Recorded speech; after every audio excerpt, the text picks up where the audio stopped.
한 주간 사건 사고를 알아보는 현장 출동 365일입니다. 수도관이 터지면 난감하시죠? 지난 15일 오후 서울 성북구 중랑천 근처 자전거 도로에서 교체 작업 중이던 상수도 배관이 터지는 사고가 있었습니다. 물기둥은 수압 때문에 발생해 30분 동안 솟구쳤는데요. 다행히 물은 인근 하천으로 빠졌고 침수나 도로 통제 등 큰 불편은 없었습니다.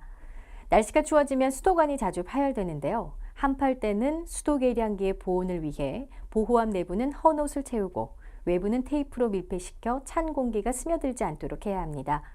수도 계량기 동파가 많이 발생하는 복도식 아파트는 수도 계량기가 얼지 않도록 주의해야 하고요. 장기간 집을 비우게 될 때는 수도 꼭지를 조금 열어 물이 흐르도록 해 동파를 방지해야 합니다. 또 마당과 화장실에 노출된 수도관은 보온재로 감싸서 보온을 해야 하고 수도관이 얼었을 때는 헤어드라이기 등으로 서서히 가열하여 녹이거나 미지근한 물로 녹여야 합니다. 추락한 환자를 발견했을 때는 환자를 함부로 옮기거나 움직이지 말고 그대로 두는 것이 좋습니다. 지난 16일 저녁 서울 양천구의 한 주택에서 추락 사고가 있었습니다. 한모 씨는 술에 취해 사회에 불만이 있어 떨어지겠다고 소란을 피웠는데요.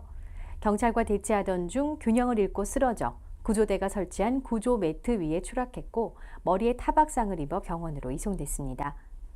추락한 사람을 발견했을 때는 환자를 함부로 움직이지 말고 외상이 있는지 확인한 후 아픈 곳이 있는지 물어보고 만약 의식이 없다면 바로 119에 도움을 요청해야 합니다. 골절이 의심되거나 멍이 든 부위에는 찬 물수건이나 얼음주머니를 올려주는 것도 좋고요.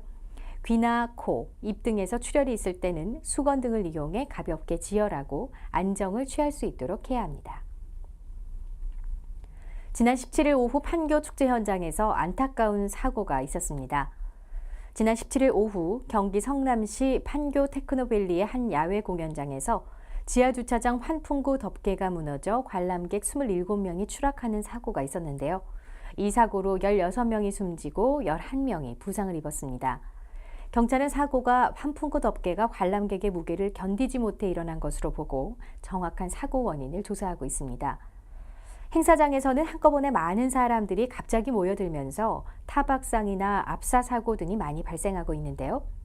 관람객은 주최자와 안전관리 요원의 안내에 따라 행동을 해야 하고요. 공연장에서는 흡연을 하지 않아야 하고 화재 위험성이 있는 폭죽이나 포금탄 등은 사용하지 말아야 합니다. 무엇보다 관람객들은 뛰거나 밀지 말고 질서를 잘 지키면서 공연 관람을 해야겠습니다.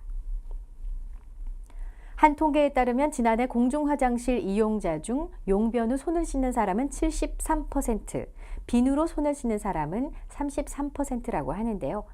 전염병 예방에 가장 효과적인 올바른 손 씻기에 동참하시는 건 어떨까요? 그럼 이번 한 주도 안전하고 건강하게 보내세요. 현장 출동 365일 여기서 마치겠습니다.